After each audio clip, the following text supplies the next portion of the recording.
प्रेक्षकांनो नमस्कार. आजच्या भागामध्ये सपना ही मम्मी साहेबांचे कान भरत असते आणि म्हणत असते की मम्मी साहेब, अहो कोण होती ती, तुम्हाला नीट चौकशी करा तुम्ही. अहो अशी कशी तुमची बाजू घेऊ शकते.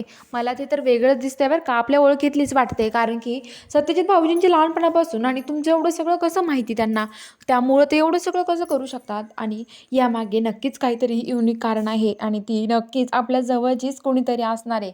तर मम्मी साहेब म्हणतात की आता उद्या आपल्याला असं काहीतरी करावं लागेल की ती नर्स आहे ना मास्क काढेल. तर आता लगेच म्हणतात ठीक आहे, मग आपण काहीतरी करूया. आणि ती नर्स मास्क काढला की मग बघूया ते कोण आहे ते, असं बोलतात. तर इकडे आता सत्याचे काही मित्र रात्री फिरण्यासाठी बाहेर आलेले असतात. ते एका हॉटेलमध्ये बसलेले असतात आणि तिथेच आता जे तात्यासाहेब आहेत ते काही अजून पण शांत बसलेले नाही आहे. ते तात्यासाहेब अजून पण काही ना काही प्लॅनिंग करतच आहेत. आणि आता त्यांनी एक प्लॅन केला आहे त्याच्यात सत्याला संपवायचा.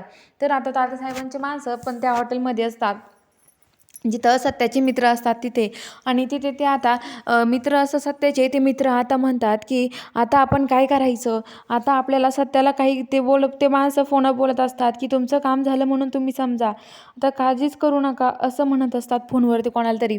आणि आम्ही सत्याला संपवणार असं ते माणसं म्हणतात. आणि आता सत्याच्या घरी पण एक माणूस यायला लागतो. तर इकडं आता मंजू झोपलेली असते. तेवढ्यात आता जो आम्या आहे तो आम्या मंजूला कॉल करतो आणि म्हणतो, वहिनी वहिनी खूप मोठा घडणार आहे घटना. अहो सत्यावर कोणतरी हल्ला करणार आहे, तुम्ही लवकरात लवकर तिथे या, कारण सत्यावरती खूपच मोठा हल्ला होणार आहे. तर मंजू म्हणते काळजी करू नका, आलेच मी. आता मंजू रात्री झोपेल जशी असते तशीच उठून ती पळत सुटते का सत्या तिकडे यायला. आणि आता सत्यावर तो माणूस हल्ला करायला लागतो.